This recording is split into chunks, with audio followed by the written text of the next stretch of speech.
Mets and overall baseball fans, thank you guys so much for chiming in for the first post-game show of the 2022 season. And yes, I know that technically speaking, this isn't a regular season post-game show, but I did want to start these throughout the spring to a certain extent for a good portion of games to kind of give you guys the idea of what to expect for probably the most consistent coverage that you will see here on WardyNYM throughout the normal season. And today wasn't just any spring training game for our beloved Mets. It was with, yes, Max Scherzer. We have the Scherzer shirt, as you guys can probably see here, was on the mound to make his first technical debut for the New York Mets, and that was by far the biggest bright spot in this game. So Mets ended up losing to the Marlins 3-0. You shouldn't put much stock into that. I know it's not easy for us Mets fans to jump to conclusions. Great pitching, and of course they can't get bailed out. Sounds like a day that ends in Y, but if you look at the Mets lineup, what they were working with today especially, they had only a handful of their starters in there. For the most part, it was guys that are going to be competing for spots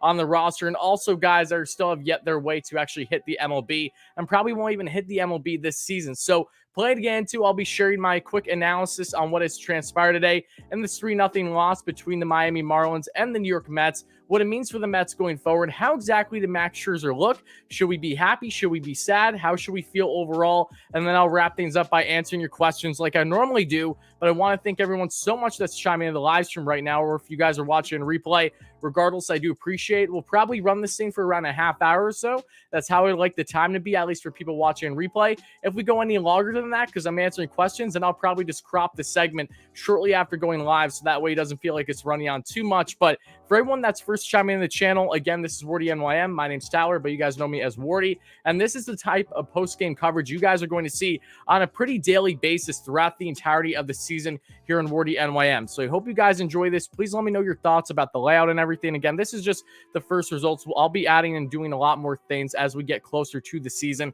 But I'm very excited to get into this one. So as always, make sure to smash that like and subscribe button to everyone in here. I'm going to give a quick shout out to my members and everyone. That being Darren, great member on the channel, and friend on the channel, best Mets fan from the UK you'll ever meet. That be Yoshima, how's it going? Great member. Todd, Husky, Fern, let's see, Marco, Brian, RP, great member on the channel, Christopher, Dolores, Anxious, TD, all you guys are first chiming in, everyone else that is still coming in. Thank you all so much again for being here. So guys, let's start off by talking about what transpired today. Again, Max Scherzer signing that record-breaking 3-year deal with the New York Mets, finally on the bump for the Amazons, something that we've all been hoping for quite a while now, and it still felt surreal. It still doesn't feel real. And what's up, Matthew? Great member on the channel, Sledge. All you guys chiming in right now. It still didn't feel real to see him on the bump today, as you see in some of these highlights here. But Max Scherzer did what Max Scherzer does. He shoves, and he was beyond effective. I don't think you could ask for anything better in his debut. And I saw multiple fans out there on social media and Twitter in particular that were trying to rag on Max Scherzer because his velo was down on plenty of his pitches. Let's just ignore the fact that this is the beginning of spring training, his first start of spring. And when you actually look at his numbers, he was topping out right where he normally does velocity-wise. So nothing was drastically different at all for Scherzer today. But one thing was certain, something that has always been consistent with him, is that he is still dominant without question. 5 innings pitched for Scherzer, only gave up 1 run, which came in the first inning. Other than that, he was flawless, gave up 3 hits, 0 walks, 5 strikeouts, and 72 total pitches, including 55 strikes. Talk about effectiveness. We're talking 5 Ks in 5 innings, but still 55 strikes out of his 72 pitches. He could have easily went for a good portion of this game, but the Mets limited him to 5 innings, which is perfectly fine, again, for your spring debut. And I'm just really excited. I mean, what we saw from Max today was awesome, but before I deep dive his numbers a little bit further, let's remember the type of lineup that the Mets were working with today. For people that are wondering, why couldn't the Mets hit? And don't get me wrong, there will be plenty of games this season where we do our post-game coverage, and the Mets did not hit a lick, because that inevitably happens, not just for the Mets, but every team, even though the Mets did it far more than any other club last season. But if you look at the lineup today, it was led up by Luis Guillorme, then J.D. Davis. Guillorme, of course, was at short. J.D. was at third base. Third in the order was Dom Smith at first. Fourth was Daniel Palka, who's shown a ridiculous amount of exit velo with that big pop in his bat. Originally had his breakout year in 2018 with the Chicago White Sox. Signed to a minor league deal with the Mets this offseason. Looks to bring plenty of depth to the Syracuse Mets. Big pop, big swing. First baseman was in the 4th spot. And then you have in the 5th spot, Mark Vientos, who's DHing today, who I think also got some time in the field. I could be wrong, however. Then in the 6th spot was Nick Plummer playing right field today, trying to battle it out with Khalil Lee to try to crack the roster at some point in the season for the Mets, outfield depth-wise, until they say get another player, or if they don't, then that, of course, increases their chances of being in the lineup at some point in the season. And in the 7th spot, Tomas Nido, who's catching today. 8, Khalil Lee, center field, and 9, Matt Reynolds, second baseman. And then the guys who came in a pinch hit, that being Patrick Mazeika, the catcher, of course, Brett Beatty got in for at least one at-bat, third baseman, Mets and overall MLB's top third base prospect. Jake Mangum, who, of course, had a very good game today, 1 for 1, was one of my top 4 picks for what we saw today. Playing left field for the Mets, Travis Blankenhorn, of course, the Pennsylvania native, pinched hit for Daniel Palka today. He got one at-bat. Carlos Cortez, Mets prospect, pinch hit, one at-bat. And then Ronnie Mauricio as well, the Mets top shortstop prospect. So we're going to be going into this a little bit further, guys. Just bear with me 1 second. I'm getting cottonmouth all of a second. I don't know why. I really don't. Okay, so again, shout out to everybody. Yes, the Marlins won this game 3-0, but this is the easiest game to just brush by because of the fact of, 1, what lineup the Mets had, and 2, Max Scherzer was the highlight of this game, and he simply was dominant. So let's go into the numbers a little bit here. Again, the Marlins had themselves a far better game than the Mets did offensively. It wasn't even remotely close. They had a good portion of their starters in their lineup today, too. So to see this really be a 1-0 game until the very end of the game, especially when Max Scherzer was in, he left the game when it was still 1-0 Marlins, tells you that we're going to see a lot of dominant outings by the Mets pitching-wise this season. And this time they'll actually have their starting lineup in because they had the farthest thing from the truth today from what we saw transpire. But let's get in Max Scherzer because, again, I got a lot of people that are tagging me and stuff and saying all this that, oh my goodness, Max Scherzer's numbers are down. Max Scherzer did exactly what Max Scherzer always does today. He threw, again, a total of 72 pitches, 55 strikes, was dominant, especially with his four-seam and his slider. That's where you're going to see plenty. He threw his four-seam fastball 53% of the time, his slider 26% of the time. Pardon me, again, curveball only 8%, changeup 8%, and cutter 4%. So Jake was doing not Jake. See, I'm getting them confused because I know Jake's pitching tomorrow. Bear with me here, guys. This is first post game of 2022. I'm going to be rusty. It won't be the last time you see me stutter and mess some things up with my wording.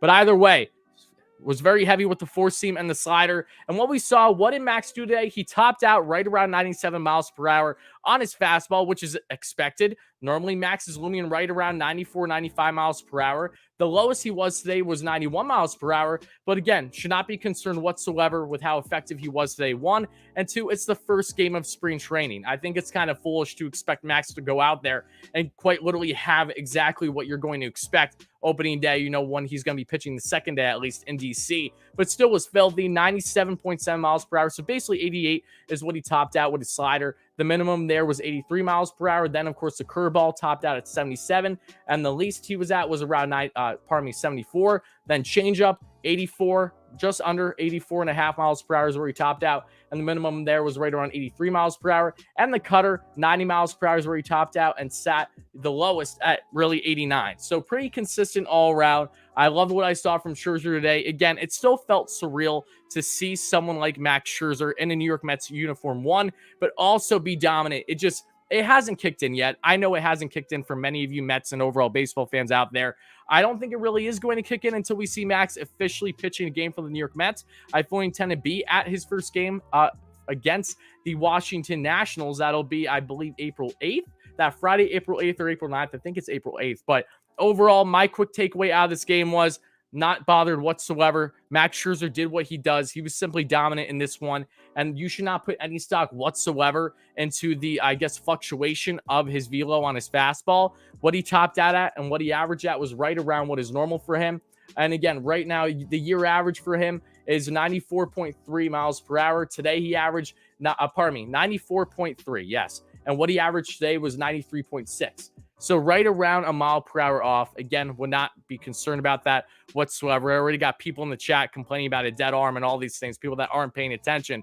Again, everyone's going to have their opinions. There's going to be people that jump to conclusions, and there's going to be people that actually understand what is going on here. So for the people that do understand what is going on here, then you know that Max Scherzer did what he normally does. No one should be concerned, my humble opinion, about his velo today at all. If you're putting that much stock into his velo today, when he still maxed out what he normally does, then I think you're being irrational and looking at the first game of spring as if we're mid-season in this MLB season. So that's really my take. That's all I really got to say about that regarding Max Scherzer. Just beyond ecstatic to see him on the bump again for the New York Mets, and I'm excited to see what he's going to do for his next outing this spring, whenever that's going to be. And then, of course, leading up into his first game of the season, which again will be in DC, should be the second game of the year for the Mets in DC. And yeah, very, very excited. And then offensively, really not much that stood out. If you look at Wardy's top four, and this is a segment I plan to do throughout these post games, or at least something similar. I was going to do a top five, but I got to be honest with you, there was not many positives in this game outside of Max Scherzer carving up the Miami Marlins like he has always done in his career. But Scherzer's debut, number one, that of course stood out. Then number two, Luis Gourmet started off the game great. He had himself a leadoff double. That was one of only two hits that we saw the Mets get today. So take that as you will. But Gourmet looked perfectly fine, looked strong in the infield as a wizard with that glove. And I think he's going to be a big X factor for the Mets this year off the bench. Buck Showalter has, of course, spoken glowingly about him, and for good reason. There's just so many things to love when you have someone like Luis Gourmet in your lineup. He's a wizard with the glove. And again, well, as long as he's staying healthy, he has been a pretty consistent bat. Not known for the home run power, of course, but known for that contact hitting, being able to spread the field, have that opposite field ability too that we saw today with that double. But then we have at number three, we have Holderman, who was a 2016 late round pick for the New York Mets, 6'7", a big guy who, of course, the highest he played in last season was Double-A. And my goodness gracious, was this guy dominant. Had one inning pitch for the Mets today and 3 strikeouts, pumping absolute heat with what he was working with the fastball in the mix overall. So really liked what I saw from Holderman. I'm not exactly sure what his ceiling is in the Mets farm, but I am really happy to see what he did today.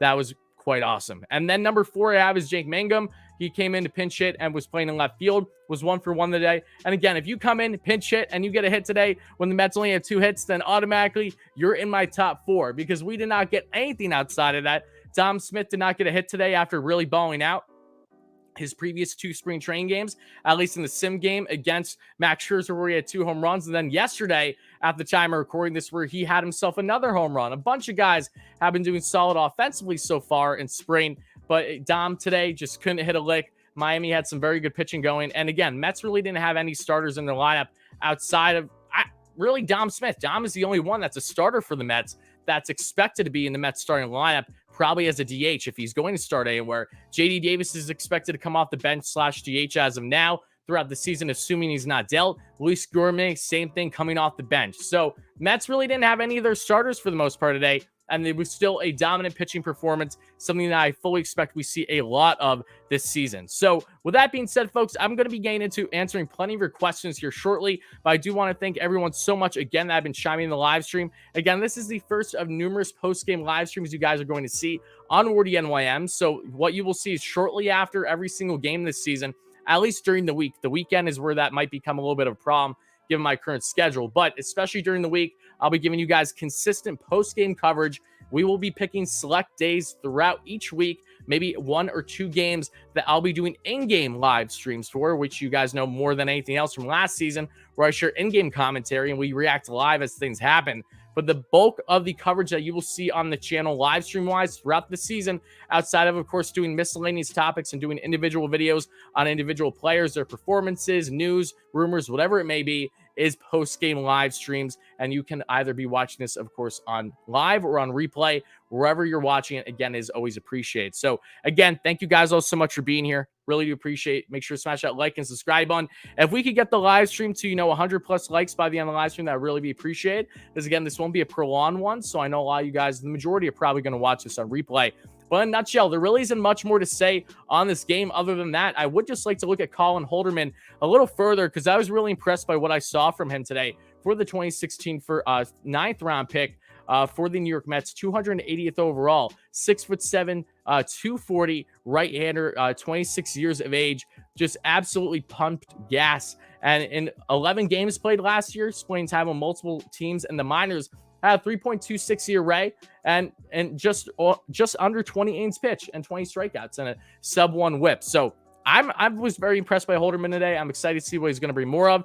But obviously, when you guys see me doing this type of post-game coverage throughout spring, more often than not, the games I will be doing that coverage on will be games where we see more starters in the lineup than what we did today. But the exception that I really wanted to do this post-game was quite literally Max Scherzer's debut. You can't pass that up. And again, as you see from these highlights here, and I hope you guys are enjoying that and enjoying this format. And of course, if you want to add any thoughts on that, by all means, please do. But I'm going to address now a donation in the live stream before we go further. Again, shout out all you guys. Thank you all so much for watching live or in replay. Make sure to smash that like and subscribe on. Help us get a 15K subs. Really appreciate it. That's what we're trying to get by opening day. I have a strong feeling that we may very well hit there. And again, thank you guys so much in advance. If you guys like this kind of consistent Mets coverage. But Sniper, thank you so much for the $5 donation. He says, only guys trying to make the team are playing hard. The top players are trying to get hurt before the season starts. See, now I'm scratching my head trying to look at this, to be quite honest with you. I don't really know what you mean by this, saying that only the guys trying to make the team are playing hard. We just started spring training. Yes, you think the top players are trying to get hurt. I really appreciate the donation, my friend, so trust me when I say that, but I could not disagree with you more here. First of all, no player on the New York Mets is deliberately trying to get hurt. Let's make that clear. And two, they're going to continue to give their effort in. We literally start spring. And this is something that I know I'm going to see endlessly with guys in the live stream, all my loyal viewers, or just people on social media. We're always going to draw conclusions too soon based on spring training when we have, I don't know, 1, 2, 3, 4. Oh, yeah, 162 games to be played this season. But yes, let's put enough stock into spring training that justifies that the Mets are simply not showing effort with their top players. I'm sorry. Again, I really do appreciate the donation. I know you've been a supporter on the channel, Sniper, so thank you so much for that. But I respectfully could not disagree more with your comment here. And I mean that with all due respect. I'm not seeing what you're seeing. And I watched the majority of the game today. It wasn't even on SNY. That's another frustrating thing when it comes to post-game coverage. But especially when you look at what transpired today, there were live streams going on, I believe it was MLB Film Room and then SNY. They were fluctuating with their live streams. I was listening to the audio at times. I was watching the live streams and just trying to watch as much as I could. I watched the majority today. But yeah, that's another thing too. Max Scherzer's debut, and he can't even have it on SNY. I digress. But, every year we always complain about spring training, especially because of what you actually see, what you can't see for that matter on TV because they don't televise all the games. Why isn't Alvarez getting much playing time? Well, you have to realize spring just started, 1, and 2, I don't expect the Mets to give a boatload of playing time to their young guys, mainly because we have half the length of what we normally have in spring training. So it's important that those guys get a little bit of time. But when you go from having normally like a 6-week spring to only 3 weeks, not even, you want to make sure that you give your players enough time to get ramped up and ready for the year. Because at the end of the day, spring training is for nothing more than getting your starters ready for the season. That's why you shouldn't put much stock into results whatsoever. And that, again, is a broken record at this point. But Alvarez, I expect the Mets to see more of him, but I do not think that we're going to see a boatload of not just him, but a lot of these other Mets prospects prior to them being sent down to their, minor league training and, of course, their affiliates, wherever they're going in, single, double, or triple A. So I really do think that the main factor is the fact that we have half of spring versus what we're normally accustomed to. And yes, the Mets will be on SNY tomorrow. Jen, you're absolutely right. I will be doing post-game coverage for that as well. 1, the Mets should have more of a fuller lineup tomorrow. And 2, Jacob deGrom's on the mound. So definitely going to want to talk about Jake's first game this season. Hopefully he does well. And yeah, I'm just beyond excited. Max Scherzer today looked fantastic. Everyone did. So pitching-wise, at least, not so much hitting. But again, it's spring training. I don't think we should be putting much stock into that at all. Again, thank you so much for the donation earlier, Sniper. I appreciate it. And shout out all you guys in the live stream, or if you're watching replay, I'll be answering plenty more of your questions. And let's see. A player got hurt by a pig. Yes, that is Yoenis Cespedes. That feels like a decade ago now. Not on the current roster, however. Richard, thank you so much. Is that WardyNYM? Yes, it is. I know that's probably a shell shock to you. Let's see. Blacklist Outdoors, how's it going? Thank you so much for being here. We need another lefty in the worst way. That's going to come back and haunt us. Yeah, for those that are wondering, what is the status with the Mets? Are they going to make any more moves this offseason? If they are, what players are they potentially looking at? I will be doing a separate live stream tonight, right around starting 8 p.m. Eastern time. It'll be a prolonged live stream. So how that works is, again, if no breaking news happens during it, then I will cut that live stream off after a half hour for people watching replay after we went live. But of course, if news does happen, then you'll see the entire length of it. We'll probably go from 8 p.m. for multiple hours tonight. That is my goal, because the hot stove is officially cooled off because all the big names are off. But who is the biggest name on the free agent market now? It is, yes, former New York Met as of now, Michael Conforto. Where's Michael going to land? How likely is it that the Mets may still acquire him? Because they do very much still need a lefty bat. You can make that argument. How is the free agent market looking overall, not just for who's available, but also who's available on the pitching side of things, bullpen wise, trade wise. Is there anything that could potentially be had there? All that is what we will be breaking down in a very extended free agent frenzy type live stream that we've been doing over the past 10 days on the channel, that you guys will see later tonight in the coming hours at the time of recording this. So make sure to put on your notifications to stay tuned for that. But I'm going to answer a bunch of questions now, folks. Again, thank you all so much for being here. Let's see. DeGrom can still be elite throwing 97, and Max will be more. Oh, yeah. Yeah, again, I can't emphasize enough why you shouldn't put much stock, if at all, into Velo right now. I think that's just unbelievably foolish. Look, if Jake doesn't hit 100 once tomorrow, I'm not stressing the slightest. If he is, then it just tells me it's like, okay, that's typical Jake, right? He was carving guys up with that type of Velo in spring last year, and then was doing it to the season. And while there was never a direct correlation of that being the reason for his injuries, there have been people wondering, should he pump it back a little bit? Right now, it doesn't seem like he's going to, which is a good sign, because that means that naturally that isn't the reason for his injuries. Because if they were, then by no means are we going to see Jake be pumping upwards of 102 like he did so famously last season, prior to, of course, his extended IL stint in the second half of the year that took him out for the second half of the season. Let's see here, however. Wardy, did you add that Mets patch to your shirt, or did it just come like that? I did not add the Mets patch to this. This came like this. This is a Levi's collaboration with the Mets and MLB from years ago. I want to say at least probably 6 years ago now. There's a big Mets logo on the back of just, the script writing of Mets. So yeah, no, I didn't do it. It all came the way it currently is. Let's see.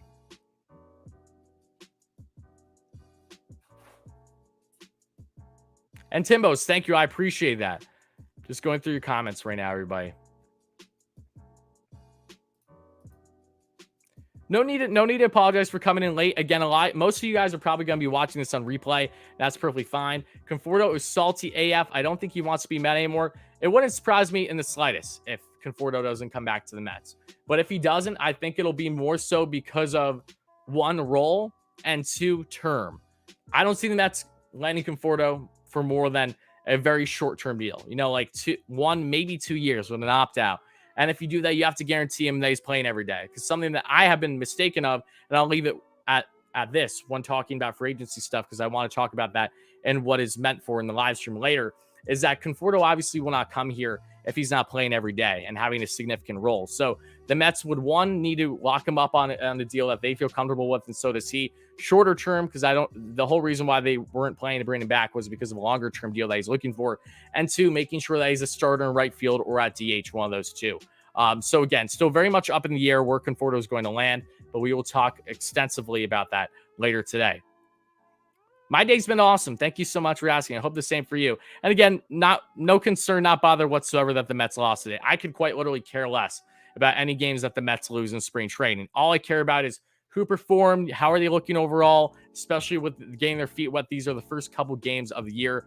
Anthony DeComo just announced the first wave of Mets cuts. I will check that out right now. Thank you so much for telling me that, because that way I can let you guys know in this live stream, or if you're watching on replay, because that's important. We got to know exactly who's already getting cut. Let's see here. Was that the game day? Still feels weird to see Max in orange and blue, right? See, Michael, you were in the game today, at the game, I should say. I'm glad you said this. And great point. Even people at the game, it doesn't even feel real to them. You could be like within, walking distance of the man in his Mets uniform pitching off the mound, and it still doesn't feel real. It's just absolutely absurd. It really is. But yes, Mad Max as a New York Met, you love to see it. And again, shout out all you guys that have been chiming into the post-game coverage. I do appreciate that. Make sure to smash that like and subscribe on. As always, help us get to 100 plus likes by the end of the live stream. If we get to 200 plus, that'd be really appreciated. Either way, no matter when you're watching this, just make sure to smash those buttons if you guys enjoy the content.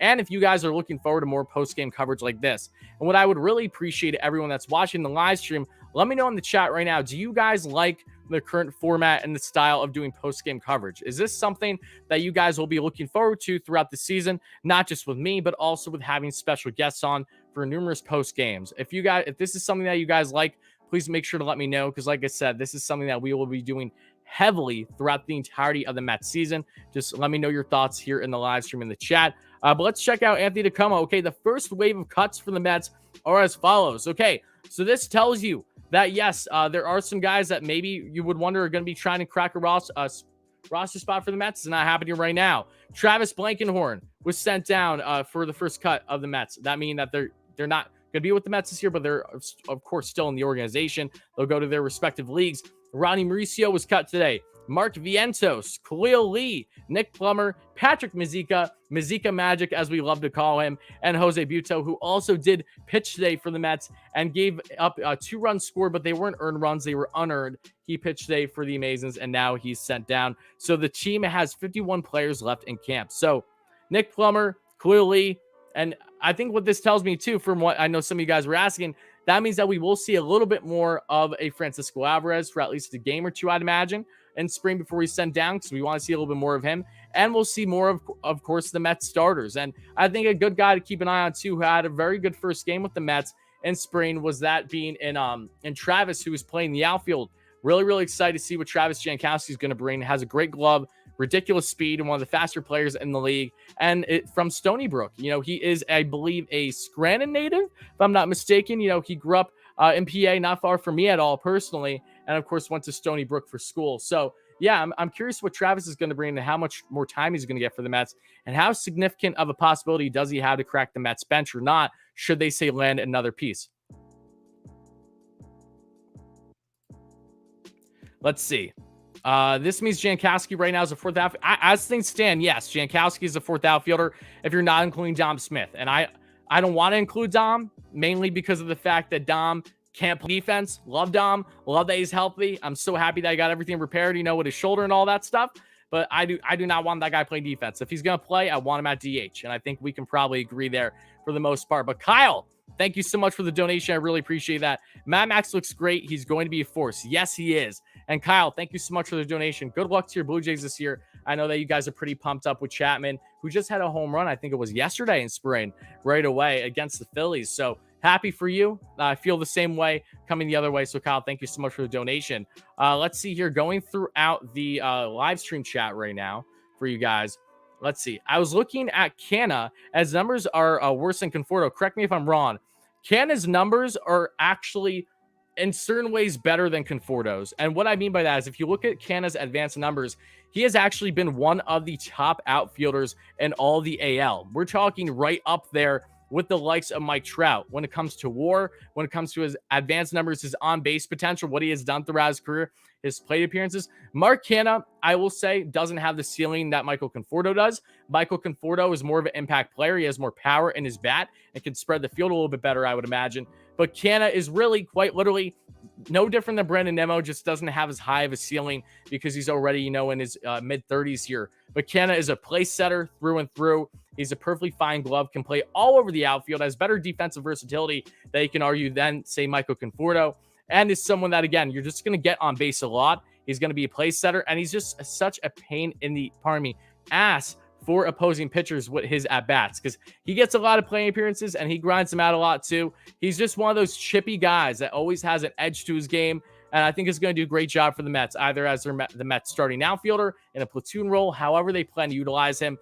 So yes, there are aspects of Conforto's game that I will definitely say are better than Canna's, but from what Canna has done so far this year, no, there are a lot of things about his game that are awfully enticing, especially on a consistent level. My biggest emphasis when discussing Mark Canna is you cannot just look at his batting average. You need to look at the times batting average, baby. You need to look at the on base. You need to look at the slugging. You need to look at all the main factors that go into these at-bats outside of strictly average, because batting average in today's baseball is honestly a shell of what it once was, with how it was perceived by the normal fan. Batting average doesn't hold nearly as much stock as you think. Is it important? Yes, but it's not nearly as important as you may think it would be if you're just looking at the numbers on the forefront like that. So again, thank you so much for the donut. I appreciate that. Not donut, just comment, I should say. No less. Appreciate all you guys. And Nathan, appreciate the kind words too. Let's see. Billy says, this is the type of elite athlete that can perform even in a Mets uniform. I have no worries about him at all. I'm assuming you're talking about Scherzer, and I tend to agree with you. Absolutely. Let's see.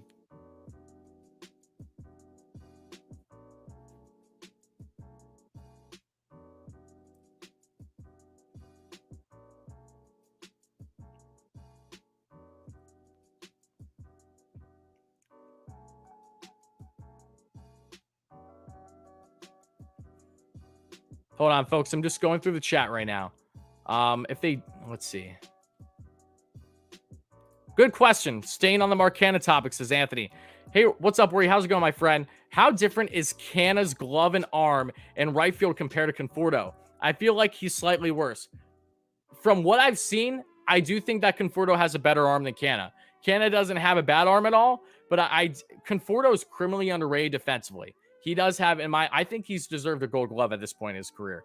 He's, of course, had his, his hiccups here and there, and of course, that famous kicking the ball last season, I know, just drove every Mets fan crazy. I think it was in the Tampa game where he got hurt, or it was one of those games. Regardless, Canna isn't a stud with his defense by any means, but he's perfectly fine for what the Mets need right now. And he has a versatility that's awfully crucial for this Mets club. He can play in the outfield. He can even play at first base if you need him to, along with, of course, at DH. So versatility-wise is the upper edge to Canna. But overall, arm-wise, I think you could give it to Michael. Michael does have a very strong arm. Everything about Michael's defense has been so underrated throughout his career. I think a lot of fans are starting to realize now just how really important his defense has been in years prior. Again, the biggest thing for Michael that everyone always says is his consistency. I understand that, but the glove has always been criminally underrated, in my opinion. Am I nervous? Let's see. Am I nervous at all for Ames pitch count with Max? No. Max pitched great today. I mean, you go 5 and you throw 72. Sign me up. 55 strikes over those 5 innings. I'm not concerned whatsoever. I think that everything has went fantastic so far. Absolutely fantastic. But what I'm going to say now, folks, is to everyone that's chiming in the live stream, thank you all so much for being here. I do appreciate it. If you guys are watching this on replay, this is where we're going to cut off the first post-game recap, answering questions, sharing analysis, watching highlights, giving an overall recap on one of many spring training games to come for the Amazons as they lost today 3-0.